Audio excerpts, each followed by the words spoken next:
David Attenborough's words at COP24 earlier this week echoed around the world when he said that the collapse of our civilisations and the extinction of much of the natural world is on the horizon. But regrettably, this government is full of announcements and plans, and we have seen very little real action. Senior ministers can't even be bothered to turn up for these statements, and that shows their complete disinterest in the most urgent challenge facing humanity. Honestly, sometimes I feel my 8-year-old daughter has more interest and shows more climate action than some of the ministers in this government. And it is the children who are born now.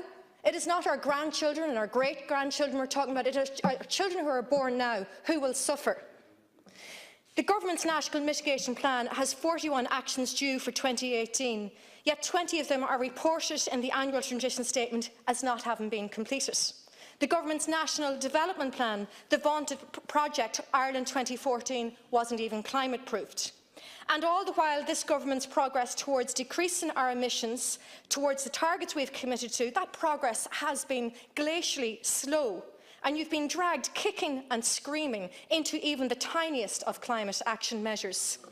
The government's rhetoric keeps getting stronger and louder, but your actions continue to fail, exemplified by the determination to build a third runway at Dublin Airport, to build even more motorways across our country, and to extract more oil and gas from our seas.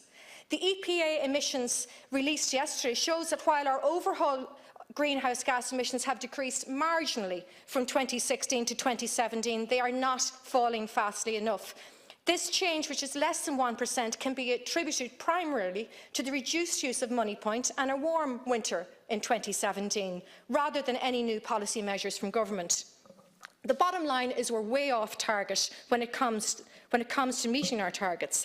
But it is not all doom and gloom. The path is there, the actions are there if there is the political will and the political courage to take it. And we need political courage from everyone in this House to call for and to agree on a path for our country. There is no room for populist politics in the real climate action that is needed.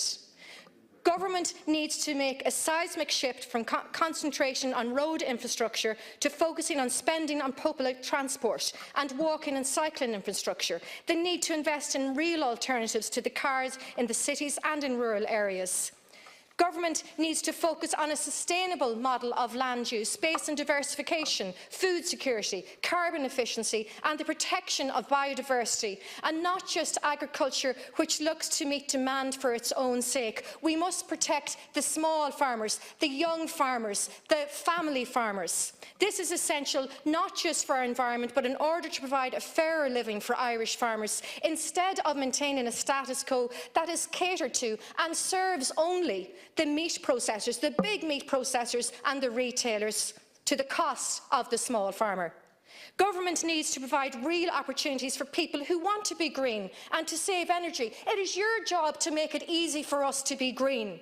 You need to fast-track Sinn Féin's microgeneration bill so that people who want to invest in solar panels can be paid back for their investment while supplying the grid with clean energy. Government needs to stop blocking our waste reduction bill. I strongly believe in the people of Ireland and they want to make a real change. The Citizens' Assembly findings show just how willing and eager the Irish people are to turn us into a country that leads on climate action instead of one that is left behind. But despite the Citizens' Assembly and the community organisations and businesses throughout the country that are focused on building a better, cleaner, greener future, it is sadly becoming more difficult and more difficult for even the most ardent optimists among us to believe that this government has any intention of sincerely tackling climate change.